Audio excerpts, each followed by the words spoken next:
ওম নমঃ শিবায়। হর হর মহাদেব। মহাশিবরাত্রির আন্তরিক প্রীতি ও শুভেচ্ছা। মহাদেবের কৃপায় সকলের মঙ্গল হোক। দর্শক বন্ধুরা, আজকের এই পবিত্র দিনে একবার অন্তত শ্রবণ করুন মহাশিবরাত্রির ব্রত কথা। ভগবান শিবের আশীর্বাদ লাভের সর্বশ্রেষ্ঠ দিন মহাশিবরাত্রি। হিন্দু পঞ্জিকা অনুযায়ী প্রতি বছর ফাল্গুন মাসে কৃষ্ণপক্ষের চতুর্দশী তিথিতে মহাশিবরাত্রি উৎসব পালন করা হয়।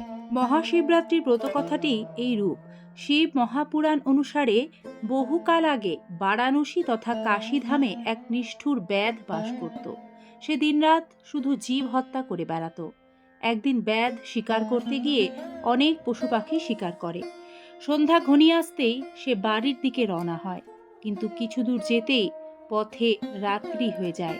ফলে সে জঙ্গলে পথ হারিয়ে রাতে হিংস্র জন্তুর ভয়ে এক গাছের ওপর আশ্রয় নেয়।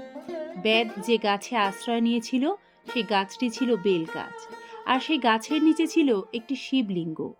ব্যাধ গাছে নড়ে চড়ে বসার সময় শিশির জলে ভেজা কয়েকটি বেলপাতা খসে পড়ে ওই শিবলিঙ্গের মাথার ওপর।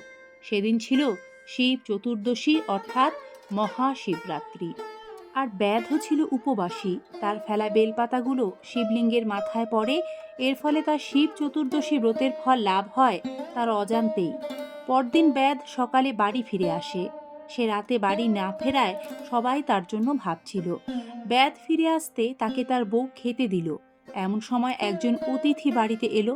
ব্যাধ কি ভেবে তার নিজের খাবারগুলি অতিথিকে দিল। এতে ব্যাধের ব্রতের পারণ ফল লাভ হলো। এর কিছুদিন পর সেই ব্যাধ মারা গেল। যমদূতরা তাকে নিতে আসে। এমন সময় সেখানে পৌঁছায় শিবের দূতেরা।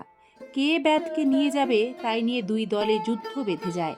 যমদূতেরা যুদ্ধে হেরে গেলে শিবদূতরা ব্যাধকে কৈলাসে নিয়ে যায়। যুদ্ধে হেরে গিয়েও যমদূতেরা তার পেছন পেছন সেখানে ধাওয়া করে।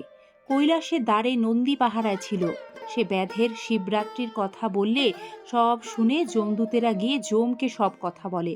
যমরাজ শুনে বললেন, হ্যাঁ, যে শিব বা বিষ্ণুর ভক্ত কিংবা যে শিব চতুর্দশী ব্রত পালন করে আর যে বারাণসী ধামে মৃত্যুবরণ করে তার উপর যমের কোনো অধিকার থাকে না, তার মুক্তি লাভ ঘটে।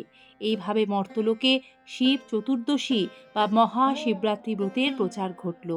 ধন্যবাদ ব্রতকথাটি নিষ্ঠা ও ভক্তি ভরে শোনার জন্য।